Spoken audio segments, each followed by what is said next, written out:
नाग एक रहस्यमयी प्राणी है।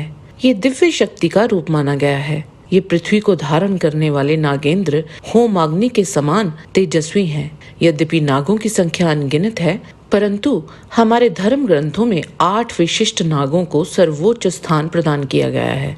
पुराणों के अनुसार इन्हें ही नागों का प्रमुख अष्टकुल कहा जाता है। अष्टकुल में आने वाले ये 8 नाग कौन से हैं? कौन है इन 8 में सबसे शक्तिशाली? और क्यों नाग पंचमी के पावन पर्व पर विशेषतः इन अष्ट नागों की पूजा की जाती है? इन रहस्यमय अष्ट नागों के बारे में विस्तार से जानने के लिए इस वीडियो को अंत तक अवश्य देखें। और अगर आपको ये वीडियो पसंद आए तो इसे लाइक और चैनल को सब्सक्राइब अवश्य करें। इससे हमें और भी अच्छा कार्य करने की प्रेरणा मिलती है। नंबर 8, कुलिक।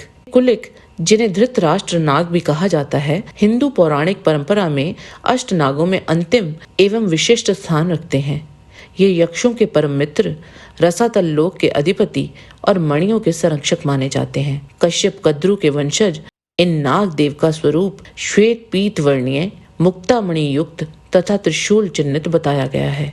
पौराणिक कथाओं में इनकी त्रिविध भूमिका उल्लेखनीय है। मत्स्य पुराण में इन्हें नागलोक के 9 धन भंडारों का संरक्षक कहा गया है।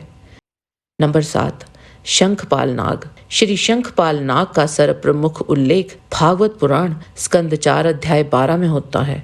इन्हें 1000 फणों वाले विशाल नागराज के रूप में वर्णित किया गया है, जिनके मस्तक पर दिव्य शंख विराजमान है। भागवत पुराण के अनुसार इन्होंने बालक ध्रुव की तपस्या के समय हिमालय के हिम सर्पों से उनकी रक्षा की थी। विष्णु पुराण भाग 3 अध्याय 2 में इन्हें विष्णु के 5 महाशब्दों में से एक का उद्गम स्रोत बताया गया है।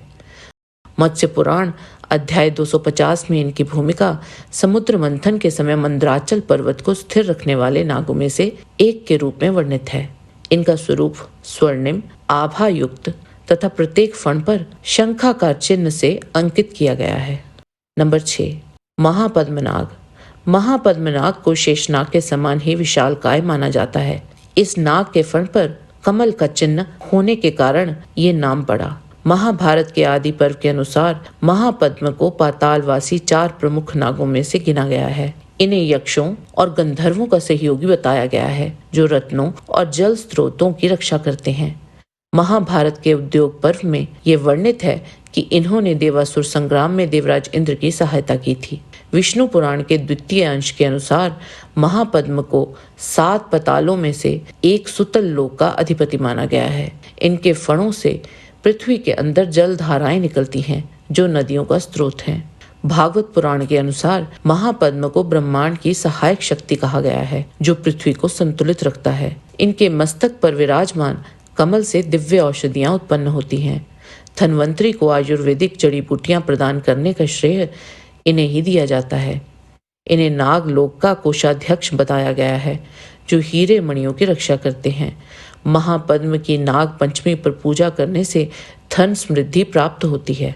नंबर 5, पद्मनाग।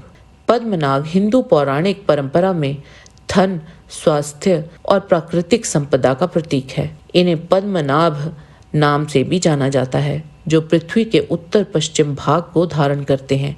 एक ही फण वाले पद्मनाग का रंग कमल के समान लाल वर्ण है। महाभारत के आदि पर्व 35 के अनुसार इन्हें रत्न सिंह अर्थात रत्नों के स्वामी की उपाधि दी गई है। ये कुबेर के धन भंडारों की रक्षा करते हैं। विष्णु पुराण भाग 2 अध्याय 5 में पद्मनाभ को वितल लोक का अधिपति बताया गया है। इनके फणों से निकलने वाले कमलों से पाताल लोक की नदियां भरी रहती हैं। पद्मनाभ ये दिव्य नाग हैं, जो धन्वंतरी के सहयोगी बनकर अमृत और औषधियों की रक्षा करते हैं। नंबर 4, कर्कोटक। कर्कोटक नाग हिंदू पौराणिक परंपरा में अष्ट नागों में चौथा स्थान रखते हैं। ये नागलोक के प्रमुख न्यायाधीश और अग्नि विष के नियंत्रक के रूप में विख्यात है। इनका धूसर नीला स्वरूप है तथा अग्नि ज्वाला युक्त फण इनकी विशिष्ट पहचान है। महाभारत की प्रसिद्ध नल दमयंती कथा में इन्होंने राजा नल को श्राप देकर बाद में विषमुक्त किया था, जबकि विष्णु पुराण में इन्हें अग्नि में न जलने का वरदान प्राप्त बताया गया है।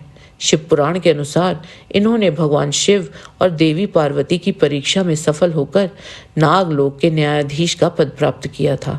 वर्तमान समय में इनकी उपासना विषैले प्रभावों से रक्षा और न्याय प्राप्ति हेतु की जाती है।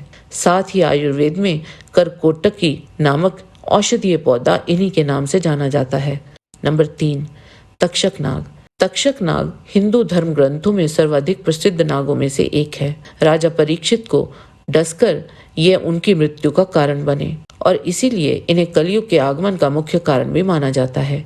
परीक्षित की मृत्यु के शोक में उनके पुत्र जनमेजय ने सभी नागों का संहार करने हेतु भव्य सर्प यज्ञ करवाया था। तब आस्तिक मुनि ने वो यज्ञ रुकवाकर तक्षक तथा अन्य कई नागों के प्राणों की रक्षा की थी। विष्णु पुराण में इन्हें इंद्र के सखा और पाताल लोक के रक्षक के रूप में चित्रित किया गया है। इनका स्वरूप अत्यंत भयावह बताया गया है। तक्षक के विष को अतुलनीय माना जाता है, जिसका उल्लेख आयुर्वेदिक ग्रंथों में भी मिलता है। नंबर 2, वासुकी। वासुकी नाग हिंदू पौराणिक परंपरा में अष्ट नागों में द्वितीय स्थान पर प्रतिष्ठित हैं और नागलोक के सर्वोच्च सम्राट माने जाते हैं। जब समुद्र मंथन हुआ था तो इन्हें नेति बनाया गया था और मंदराचल पर्वत को मथनी बनाया गया था। त्रिपुरदाह के समय वे शिव के धनुष की डोर बने थे। भगवान शिव की घोर तपस्या करके वे उनके कंठहार बने। नील हरित वर्ण से दीप्तिमान वासुकी को 5 विशाल फणों पर दिव्य मणियां जड़ित हैं और उनमें विष तथा अमृत दोनों को समान रूप से धारण करने की अद्भुत क्षमता है। नंबर 1, शेषनाग। हिंदू पौराणिक परंपरा में सर्वोच्च नाग देव श्री शेषनाग को अनंत, आदिशेष एवं नागराज के नामों से जाना जाता है। ये भगवान विष्णु के शयनासन एवं संपूर्ण ब्रह्मांड के धारक हैं। विष्णु पुराण में इन्हें 1000 मुख वाले विशालकाय नाग रूप में वर्णित किया गया है। भागवत पुराण के अनुसार प्रलय काल में भी वे अविनाशी रहते हैं। शिव पुराण रुद्र संहिता में इन्हें भगवान विष्णु का अंशावतार बताया गया है। प्रलय के समय संकर्षण भगवान के मुख से प्रलयकालीन संवर्तक अग्नि प्रकट होती है, जो तल, अतल आदि 7 नीचे के लोगों को भस्म कर देती है। उस समय ऊपर नीचे चारों ओर यह ब्रह्मांड जलने लगता है। इसका तात्पर्य यह है कि श्री आदिशेष परम विध्वंसक और विनाशक हैं, जो सृष्टि की प्रलय और उसके निर्माण दोनों के समय वही होते हैं। शेषनाग जी ब्रह्मांड के संरक्षण, निर्माण और विनाश इन तीनों कार्यों को निष्ठा से करते हैं। जय श्री हरि विष्णु। आज के वीडियो में बस इतना ही। आशा करते हैं कि आपको हमारा ये वीडियो पसंद आया होगा। कृपया इसे लाइक और शेयर अवश्य करें। किसी भी प्रकार की त्रुटि के लिए आप सबसे क्षमा याचना करते हुए आपसे निवेदन है कि प्रेम पूर्वक परम पिता परमात्मा को मन में धारण करें और बोलें, वैदिक सनातन धर्म की सदा ही जय।